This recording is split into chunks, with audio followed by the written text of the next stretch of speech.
122 নং আলগাপুর কাটলিছড়া বিধানসভা সমষ্টির ভোট গণনা শুরু থেকেই একচাটিয়া আধিপত্য বজায় রেখেছেন কংগ্রেস প্রার্থী জুবাইর রানা মজুমদার। নির্বাচন কমিশনের সর্বশেষ তথ্য অনুযায়ী দ্বিতীয় রাউন্ড শেষ করে কংগ্রেস প্রার্থী জুবাইর রানা মজুমদার মোট 13,285 ভোট পেয়ে শক্ত অবস্থানে রয়েছেন। তার নিকটতম প্রতিদ্বন্দ্বী এজিপির জাকির হোসেন লস্কর এর থেকে 9,194 ভোটে এগিয়ে আছেন। বর্তমানে এজিপির প্রার্থী জাকির হোসেন লস্করের প্রাপ্ত ভোট সংখ্যা 4,091টি। অন্যদিকে তৃতীয় স্থানে রয়েছেন স্বতন্ত্র প্রার্থী হাজী নিজামুদ্দিন চৌধুরী।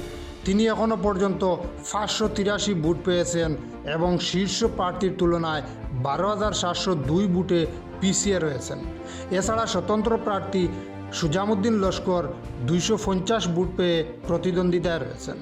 ভোট গণনার শুরু থেকেই আলগাপুর কাটলিছড়া সমষ্টিতে কংগ্রেস শিবিরে উৎসবের আমেজ দেখা গেছে। জুবাইর রানা মজুমদার বিশাল ব্যবধান রাজনৈতিক মহলে ব্যাপক চর্চা সৃষ্টি করেছে।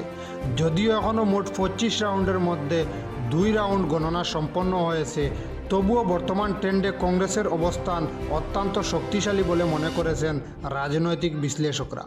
গণনা কেন্দ্রের বাইরে বিভিন্ন দলের সমর্থকদের ভিড় লক্ষ্য রাখা গেছে। প্রতিটি রাউন্ডের সঙ্গে সঙ্গে বদলে যেতে পারে নির্বাচনের সমীকরণ।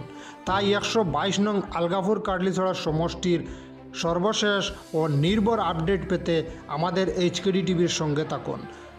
আগামী রাউন্ডের ফলাফল, বিজয়ী প্রার্থীর প্রতিক্রিয়া এবং মাঠ পর্যায়ের খবরাখবর সবার আগে নিয়মিত আপডেট পেতে আমাদের ফেসবুক পেজটি ফলো করে রাখুন এবং ইউটিউব থেকে দেখলে আমাদের চ্যানেলটি সাবস্ক্রাইব করে রাখুন। ধন্যবাদ।